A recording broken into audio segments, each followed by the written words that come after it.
C'est dans la salle des fêtes Réunion, située au quartier latin, que la matinée d'information sur les apports de l'INPP dans le fonctionnement des entreprises au Lualaba a eu lieu avec l'appui de la FEC. Après le mot de bienvenue du modérateur, c'est la vice-gouverneur et gouverneur intermédiaire du Lualaba, Fifi Massoka Saini, qui a ouvert ses assises. À la lecture de mon invitation pour cette manifestation, j'ai compris qu'il s'agissait des entreprises du Lualaba à travers la FEC qui tenait à nous démontrer l'impact de la formation assurée par l'INPP dans leurs activités quotidiennes ainsi que le plan de formation pour 2022.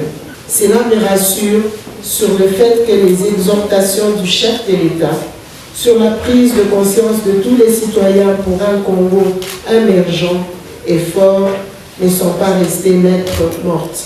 Félicitations à ces deux institutions, la FEC et l'INPP au Lualaba. Ainsi, je déclare ouvert cette manifestation. Prenant la parole pour son exposé, le directeur provincial de l'INPP Lualaba a de prime abord salué la tenue de cette matinée d'information qui résulte selon lui de la bonne gestion du directeur général l'intérimaire Patrick Ayembensumpi, surnommé Aigle par les agents. Le député Joseph Kangoudi Kasumpata a axé son speech sur 5 points, à savoir la nouvelle adresse de l'INPP Lualaba, la formation professionnelle, la procédure de demande de formation, l'accompagnement dans les processus d'embauche et les offres de formation de l'INPP en 2022. Le numéro 1 de l'INPP Lualaba a expliqué à l'assistance, composée essentiellement des responsables des entreprises minières, les schémas de formation qui commencent par la réception de la demande, suivi de l'analyse, puis l'élaboration du programme, qui est suivi de la mise en œuvre de la formation avant de faire l'évaluation et enfin un monitoring ou suivi post-formation pour sanctionner le processus. Joseph Kangoudi Kasumpata a pour se faire insister sur les spécificités de l'INPP. À l'INPP, il n'y a pas de programme préconçu. Ça veut dire qu'il n'y a pas de programme à tiroir. Lorsqu'il y a une demande de formation, la réponse à la demande est adaptée aux besoins du demandeur. Donc, nous n'avons pas de programme à tiroir. Nous commençons d'abord par analyser le besoin qui est demandé. Nos programmes sont conçus de manière que, à courte durée, que nous puissions atteindre les objectifs. L'INPP procède au renforcement des capacités de ses formateurs d'une manière continue, d'une manière régulière, afin que ces formateurs soient en phase des nouvelles technologies et qu'ils soient à même de répondre à toutes les demandes de formation des entreprises. Et donc, il y a un noyau de formateurs que nous appelons maître formateur, qui est mis en place, qui a été formé pendant plusieurs années, et cela dans des domaines bien précis, notamment la motorisation, le froid et climatisation, l'automatique, l'hydraulique et pneumatique, soudure spéciale, pédagogie et entrepreneuriat.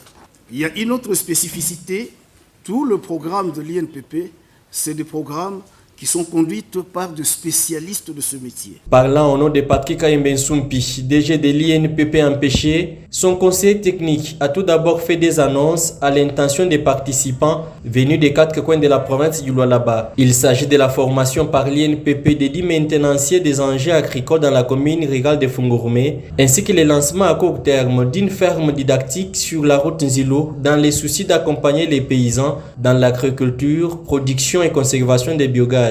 Serge Ngama a cependant réitéré le vœu de l'INPP de s'approcher davantage des entreprises. Dans le souci de participer à la promotion de l'entrepreneuriat local, l'INPP a mis sur pied une structure appelée Bureau des conseillers en formation et insertion professionnelle qui organise des séminaires et des ateliers sur la culture entrepreneuriale. À travers un module dénommé 5 jours pour entreprendre, l'INPP donne aux entrepreneurs en général les notions élémentaires sur l'initiation à l'entrepreneuriat, notions pouvant être approfondies par des formateurs experts en entrepreneuriat et qui portent sur la pratique de l'idée d'affaires, l'étude du marché, la déontologie des affaires, le business plan, la forme juridique de l'entreprise, la recherche de financement, les formalités à remplir pour la création.